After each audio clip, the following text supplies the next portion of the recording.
সহজ ইউটিউব চ্যানেলে তোমাদের সকলকে স্বাগত। আমরা এসএসসি জিডি 2026-এর প্রিভিয়াস ইয়ারের প্রশ্নপত্রগুলিও সমাধান করছি। আজকে 8ই মে থার্ড শিফটের গণিতের প্রশ্নগুলিকে সমাধান করব।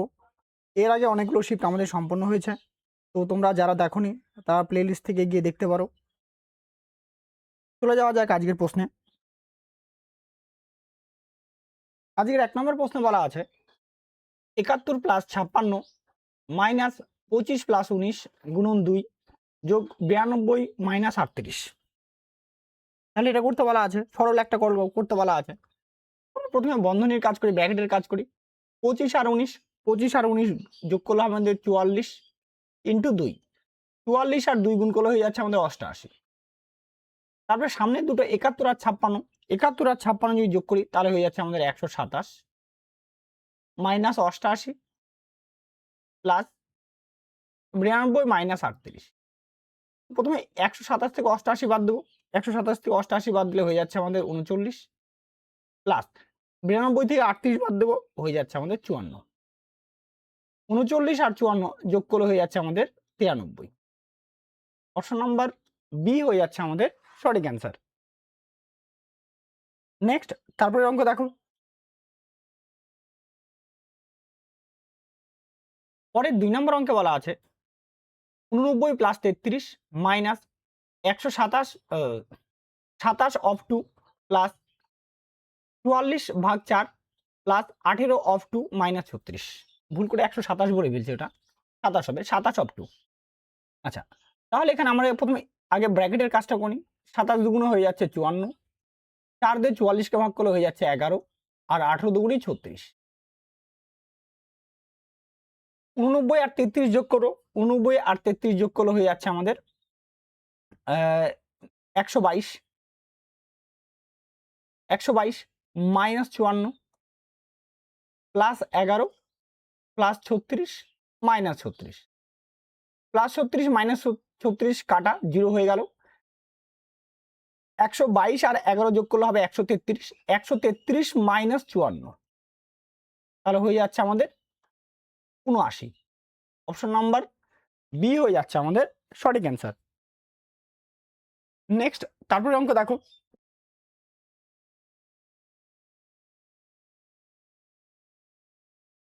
পরের 3 নম্বর অঙ্কে বলা আছে দুটি সংখ্যার যোগফল 156 এবং তাদের গরিষ্ঠ সাধারণ গুণনীয়ক হলো 13, মানে গসাগু 13। যদি তাদের লঘিষ্ঠ সাধারণ গুণিতক 455 হয় তবে সংখ্যা দুটি নির্ণয় করো। আমরা এই জায়গাটা থেকেও যোগফলটাকে নিয়ে করলেও অঙ্কটাকে সমাধান করা যায়, আর লসাগু আর গসাগু নিয়ে করলেও সমাধান করা যায়, দুটাতেই সমাধান করা যায়, কিন্তু কোনটা তাড়াতাড়ি হবে সেটার উপর ডিপেন্ড করবে। ঠিক আছে, যদি যোগফলটা নেই একটু হয়তো লেন্দি হতে পারে, কিন্তু যদি আমরা লসাগুটাকে নিয়ে কাজ করি তাহলে তাড়াতাড়ি অঙ্কটা হয়ে যাবে। তাহলে লসাগুকে এটাকে যদি ডাইরেক্ট ভাগ করে দাও তাহলে উৎপাদকের গুণফল এক্স ওয়াই, এটা উৎপাদকের গুণফল, ঠিক আছে, এক্স ওয়াইটা উৎপাদকের গুণফল, সমান দাঁড়াবে 455 ডিভাইডেড বাই দাঁড়াবে আমাদের গসাগু 13। ঠিক আছে, তাহলে এখানে 13 দিয়ে কাটাকাটি করলে 3 × 39, 5 × 65, 35 গেল। তো 35কে আমরা লিখতে পারি 7 × 5, 7 × 5 এইভাবে লিখতে পারি 35কে।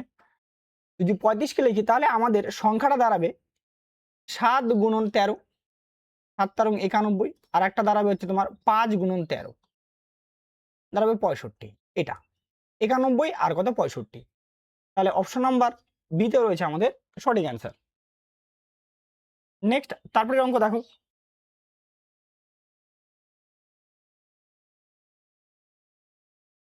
পরের 4 নম্বর অঙ্কে বলা আছে √0.0169 divided by 1.3 into 0.18 divided by √3.24 into 0.24 √0.0576। এই তাহলে হচ্ছে 169 যদি আমরা ভাবি, 169 হয় 13 স্কোয়ার, তাই না? তাহলে এইটা হবে 169, তাহলে এটার √, যদি আমরা সমাধান করি তাহলে দাঁড়াবে 1.3 ডিভাইডেড বাই 1.3 ইন্টু 0.18 আছে, তাহলে 0.18 থাকলো। 324 হয় 18 স্কোয়ার, তাহলে এটা দাঁড়াবে আমাদের 1.8 ইন্টু পরেরটা থেকে তারা 0.24, এই 576 মানে 24 স্কোয়ার হয়, তো আমরা এখান থেকে আসবে 2.4 আসবে। এবার পয়েন্টগুলোকে যদি একটু এই পয়েন্ট থেকে এই পয়েন্টের জন্য এটা হলো কাটা, এখানটাতে পয়েন্ট উঠাবো আর এখানে পয়েন্ট উঠাবো, তাহলে উপরে হবে 10 আর নিচে হবে 100। তাহলে এখানটাতে উপরে হবে 10 আর নিচে কত হবে, নিচে হবে 100। তাহলে একটা শূন্য কাটা, একটা শূন্য কাটা, 18 কি হলো কাটা, 13 কাটা, এবার 24 কাটা, তারপরে থাকছে 1/100, এখানে 10 আর এই যে একটা 10, তাহলে 100, তাহলে দাঁড়াবে আমাদের 0.01। অপশন নাম্বার সি হয়ে যাচ্ছে আমাদের সঠিক অ্যান্সার। নেক্সট তারপরে অঙ্ক দেখো,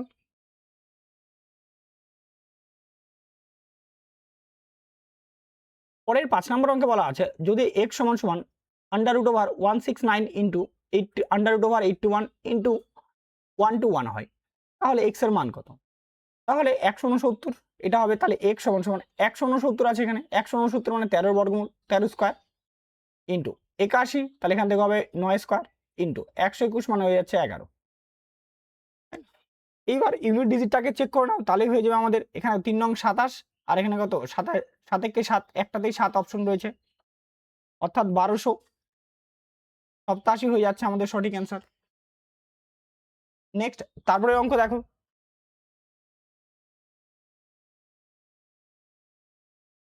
পরের 6 নম্বর অঙ্কে বলা আছে একটি আয়তক্ষেত্রের ক্ষেত্রফল 54 বর্গমিটার এবং এর দৈর্ঘ্য 9 মিটার, আয়তক্ষেত্রের দৈর্ঘ্য প্রস্থ অনুপাত কত?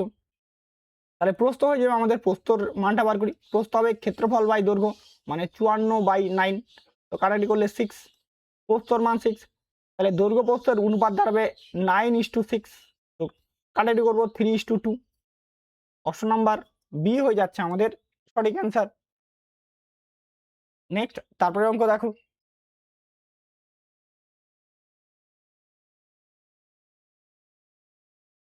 পরের 7 নম্বর অঙ্কে বলা আছে 17 দ্বারা বিভাজ্য ক্ষুদ্রতম 4 অঙ্কের সংখ্যাটি কত?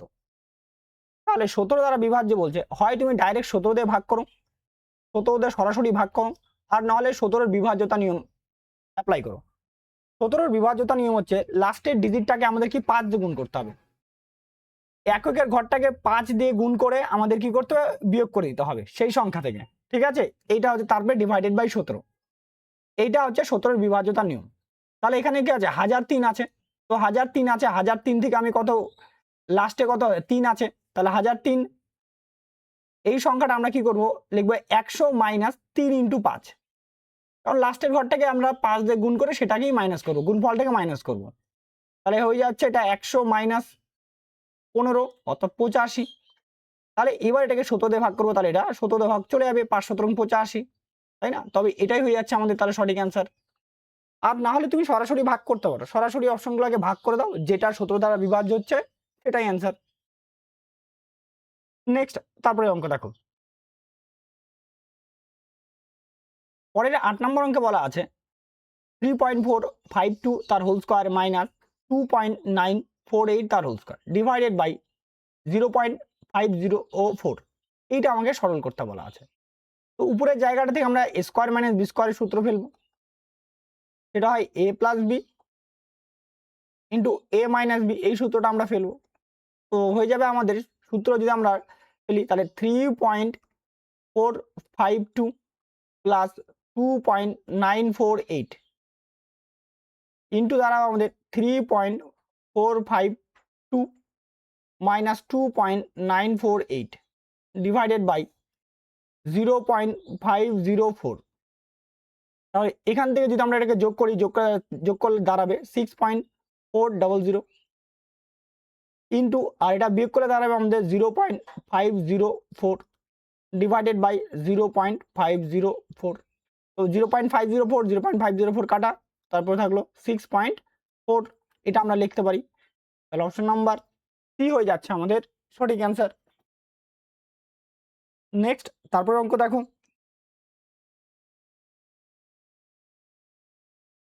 পরের 9 নম্বর অঙ্কে বলা আছে একটি আয়তক্ষেত্রের পরিসীমা 60 সেমি, যদি একটি আয়তক্ষেত্রের দৈর্ঘ্য তার প্রস্থের 4 গুণ হয়, তবে তার কর্ণের দৈর্ঘ্য কত সেমি হবে?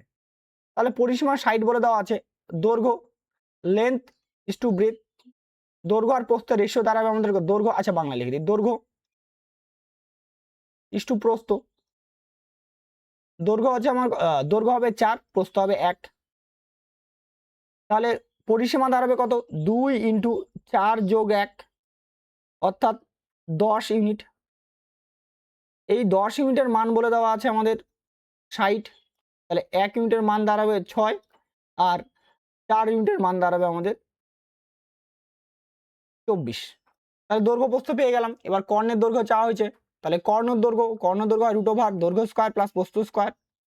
তাহলে 24 স্কয়ার প্লাস 6 স্কয়ার, তাহলে 24 স্কয়ার করলে হয়ে যাবে 576 প্লাস 36।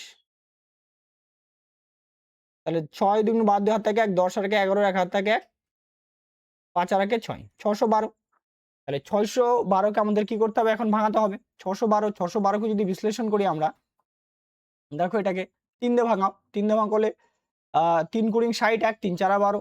2 দিয়ে ভাগ করে এটাকে, 2 দিয়ে ভাগ করলে হয়ে যাচ্ছে 5, সরি 2 দিয়ে ভাগ করলে 100, 102। আবার 2 দিয়ে ভাগ করে এটাকে চলে আসবে 51। 3 দিয়ে ভাগ করো তাহলে 17। তাহলে এইটা দাঁড়াচ্ছে, দুটা 3 আছে এখানে আর দুটা 2 আছে, তারপর 3 × 2 √17। তাহলে দাঁড়ালো 6 √17। তাহলে অপশন নাম্বার সি হয়ে যাচ্ছে আমাদের সঠিক অ্যান্সার। নেক্সট তারপরের অঙ্ক দেখো। পরের 10 নম্বর অঙ্কে বলা আছে এ, বি এবং সি এদের গড় 30 কেজি, এ, বি, সি এদের গড় ওজন 34 কেজি, বি এবং সি এর গড় ওজন 28 কেজি। তাহলে বি এর গড় ওজন কত? আচ্ছা, পরের 10 নম্বর অঙ্কে বলা আছে এ, বি এবং সি এদের গড় ওজন 30 কেজি, এ এবং বি এর গড় ওজন 34 কেজি, বি এবং সি এর গড় ওজন 28 কেজি, বি এর ওজন কত কেজি?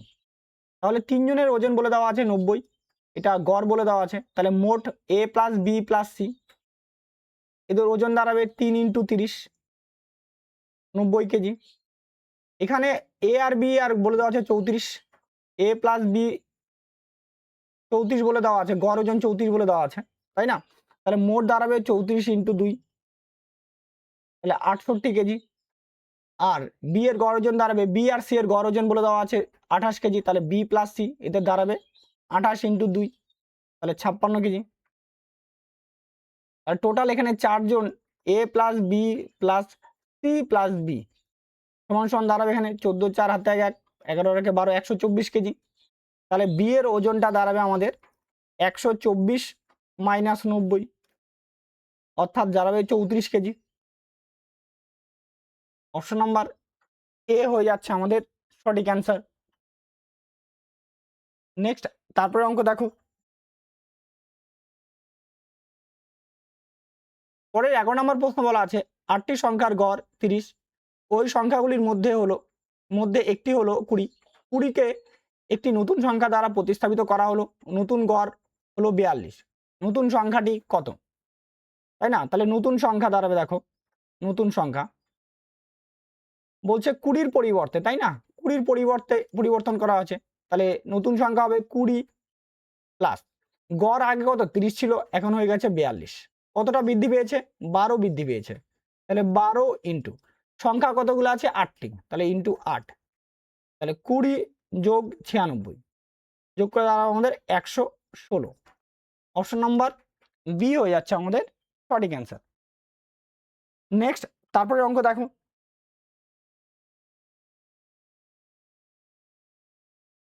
পরের 12 নম্বর অঙ্কে বলা আছে দুটি সংখ্যার অনুপাত 3:7 এবং তাদের গরিষ্ঠ সাধারণ গুণিতক হবে না, এটা গুণনীয়ক হবে, এটা মিস্টেক হচ্ছে টাইপিং, গুণনীয়ক, ঠিক আছে? গুণিতক হবে না এটা, মানে গসাগু বলে দেওয়া আছে, গুণনীয়ক 5 বলে দেওয়া আছে। তাহলে সংখ্যা দুটি কি কি? তাহলে সংখ্যা দুটি হবে 3 × 5, 3 × 5 = 15, আর একটা হবে 7 × 5, 5 × 7 = 35, 15 আর 35। অপশন নাম্বার এ হয়ে যাচ্ছে আমাদের সঠিক অ্যান্সার। নেক্সট তারপরে অঙ্ক দেখো।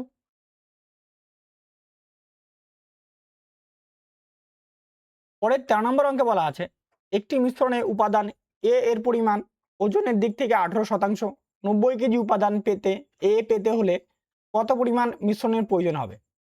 তাহলে এ যদি আমাকে যদি 18 কেজি পেতে হয় তাহলে মিশ্রণ নিতে হচ্ছে আমাদের মিক্সার যে নিতে হবে সেটা নিতে হবে 100 কেজি, তাই না? 18 কেজি পেতে গেলে মিশ্রণ নিতে হবে 100 কেজি, তাহলে আমাদের দরকার 90 কেজি দরকার, 90 কেজি, তাহলে 90 কেজির জন্য দরকার হবে 500 কেজি, কারণ এখানে 5 গুণ করছে, তো আমরাও এখানে 5 গুণ করে দিব।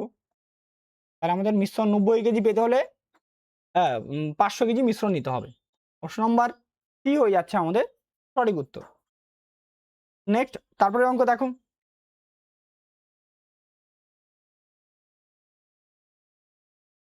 পরের 14 নম্বর অঙ্কে বলা আছে একটি পণ্য 50 টাকা লাভে বিক্রি করা হলো, লাভের হার 20% হলে পণ্যটির দাম কত হবে? দাম মানে ক্রয় মূল্য কত হবে, তাই না? তাহলে 20%, তাহলে 20% ভ্যালু বলে দেওয়া আছে কত? 50 টাকা। আর আমাকে পণ্যটির দাম মানে ক্রয় মূল্য যদি বের করতে বলে তাহলে হয়ে যাবে আমাদের এখানে 100%, তাহলে এটা কাটলে 5, তাই না? তাহলে হয়ে যাচ্ছে 250 টাকা। অপশন নাম্বার বি হয়ে যাচ্ছে আমাদের সঠিক অ্যান্সার। নেক্সট, তারপরে অঙ্ক দেখো। পরের 15 নম্বর অঙ্কে বলা আছে একজন ব্যক্তি একটি পণ্য 60% লাভে বিক্রি করেন, পণ্যটির ক্রয় মূল্য 30% এবং বিক্রয় মূল্য y% বৃদ্ধি হলো, নতুন লাভের হার 40% হয়, তাহলে y এর মান কত? তাহলে প্রথমে দেখে সিপি আর এসপিটা সেই হিসেবে আমরা কাজ করি। প্রথমে সিপি ধরলাম 100 টাকা, এসপি হয়ে যাচ্ছে 160 টাকা। এবার বলছে নতুন লাভের হার, বলছে ক্রয় মূল্য কত টাকা? 30% কি হলো? বৃদ্ধি করা হলো। 30% বৃদ্ধি করলে নতুন ক্রয় মূল্য দাঁড়াবে আমাদের 130। বলছে এইবার লাভ হয়ে গেছে কত পার্সেন্ট? 40% লাভ হয়েছে, তাই না? তাহলে 130-এর উপরে 40 আমরা বের করবো। 130 ইন্টু 140/100, তাহলে আমরা এসপি পেয়ে গেলাম। 0 0 কাটা, 0 0 কাটা, 4 তারিখ 52, 2 8 থেকে 5, 13 আর 5 18, অর্থাৎ 182 টাকা। তাহলে ছিল আমার দাম কত? 160 টাকা আগে এসপি ছিল, এখন কত? 182 টাকা। তাহলে বৃদ্ধি পেয়েছে আমাদের কত? 22 টাকা। তাহলে 160 টাকার উপরে বৃদ্ধি পেয়েছে 22 টাকা। পার্সেন্টের জন্য 100, 0 0 কাটা, 2 দিয়ে কাটবো 5, 2 দিয়ে কাটলে হচ্ছে তোমার 8, 2 দিয়ে কাটবো 11, 2 দিয়ে কাটবো 4, তাহলে দাঁড়াচ্ছে 55/4, 55/4, তার মানে এটা দাঁড়াবে 13.75%, 13.75%। অপশন নাম্বার এ হয়ে যাচ্ছে আমাদের সঠিক অ্যান্সার। নেক্সট, তারপরে অঙ্ক দেখো।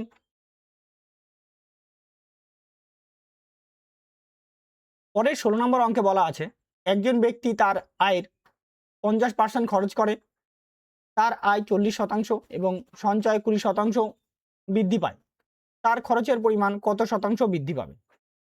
তাহলে আমরা বলতে পারি এই 50% মানে বলতে পারি আমরা 1/2। তাহলে আমরা আয় সমান সমান জানি ব্যয় প্লাস সঞ্চয়। তো আয়ের মানটা দাঁড়াচ্ছে আমাদের আয় যদি 2 টাকা করে তাহলে 1 টাকা ব্যয়, 1 টাকা কি হবে? সঞ্চয়। এবার বলছে আয় 40% বৃদ্ধি পেয়েছে, তাহলে আমরা লিখবো ইন্টু 40 এখানে, সমান সমান সঞ্চয় 20%, তাহলে ইন্টু 20%। বৃদ্ধি বললে প্লাসে হবে, প্লাস বললে মাইনাসে হবে। ব্যয় কতটা আমরা জানি না, ব্যয় ধরলাম x%। এখানে হচ্ছে 80% গুণ করলে সমান সমান x% প্লাস 20%, তাহলে 80 থেকে আমরা 20 বাদ দিয়ে দেবো, তাহলে x সমান সমান হয়ে যাচ্ছে 60%। অপশন নাম্বার এ হয়ে যাচ্ছে আমাদের সঠিক অ্যান্সার। নেক্সট, তারপরে অঙ্ক দেখো।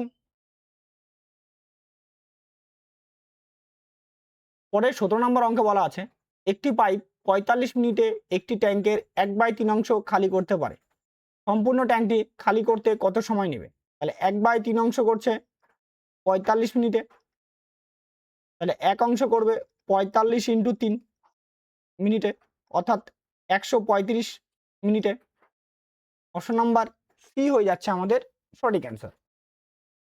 নেক্সট, তারপরে অঙ্ক দেখো। পরের 18 নম্বর অঙ্কে বলা আছে 6 জন পুরুষ একটি কাজ 18 দিনে শেষ করতে পারেন, 8 জন নারী একই কাজ 12 দিনে শেষ করতে পারে। 5 জন বালক একই কাজ 20 দিনে শেষ করতে পারেন। 10 জন বালক, 12 জন পুরুষ এবং 16 জন নারী মিলে একই কাজ কত দিনে শেষ করবেন? তাহলে অঙ্কটাকে আমরা একজন পুরুষ কতদিন সময় লাগে সেটা বের করি প্রথমে। তাহলে একজন পুরুষের একদিনের কাজ কি দাঁড়াবে? একদিনে কতটা কাজ করে? সেটা হবে 1 ডিভাইডেড বাই 6 ইন্টু 18। এটা একদিনে এত অংশ কাজ করে একজন পুরুষ। একজন ফিমেল কাজ করবে 1 ডিভাইডেড বাই 8 ইন্টু 12। তারপরে একজন বালক একদিনে কাজ করবে 1 ডিভাইডেড বাই 5 ইন্টু 20। এটা সবার কর্মদক্ষতা বাড়ায় গেল। একদিনের কাজ করা মানে ওটাই কর্মদক্ষতা। এবার কি বলা আছে? বালক নিচ্ছে 10টা বালক, তাহলে আমাদের এখানে বালকের ঘরে ইন্টু 10 করে দিব। 12 জন কি আছে? পুরুষ আছে, তাহলে 12 জন পুরুষ এখানে 12 গুণ করে দিব। আর 16 জন নারী, তাহলে ইন্টু 16 জন নারী। তাহলে তাদের কাজের পরিমাণ কতটা হচ্ছে সেটা বেরোয় যাবে। 6 দিয়ে কাটবো, 6 দুগুণী 12, 2 দিয়ে কাটলে 9। অর্থাৎ তাহলে 1/9 অংশ কাজ করবে তোমার 12 জন পুরুষ মানুষ। 8 দিয়ে কাটবো, 16কে কাটলে 2, 2 দিয়ে কাটবে এটা 6। তাহলে 16 জন নারী কাজ করবে 1/6 অংশ। কাটবে এটাকে কাটলে 2, তাহলে একজন বালক করবে 1/10 অংশ টোটাল, তাই না? মানে 10 জন বালক কাজ করবে 1/10 অংশ। এবার হয়ে গেল, তাহলে মোট কাজের পরিমাণটা বের করি। মোট কাজ 1/9 যোগ 1/6 যোগ 1/10, লসাগু হবে 90। তাহলে এখানে 10 যোগ 15 যোগ 9, তাহলে হয়ে যাচ্ছে আমাদের 34/90 অংশ কাজ, তাই না? তাহলে কাটাকাটি করলে এটা 17 আর এখানে 45, তাহলে 17/45 অংশ এটা একদিনে কাজ করবে টোটাল সবাই। এবার তাহলে মোট কাজে তাহলে সময় হয়ে যাবে আমাদের, সময়টা হয়ে যাবে আমাদের উল্টে যাবে এটা, তাহলে হয়ে যাবে 45/17 দিনে। অপশন নাম্বার বি হয়ে যাচ্ছে আমাদের সঠিক অ্যান্সার। নেক্সট, তারপরের অঙ্ক দেখো।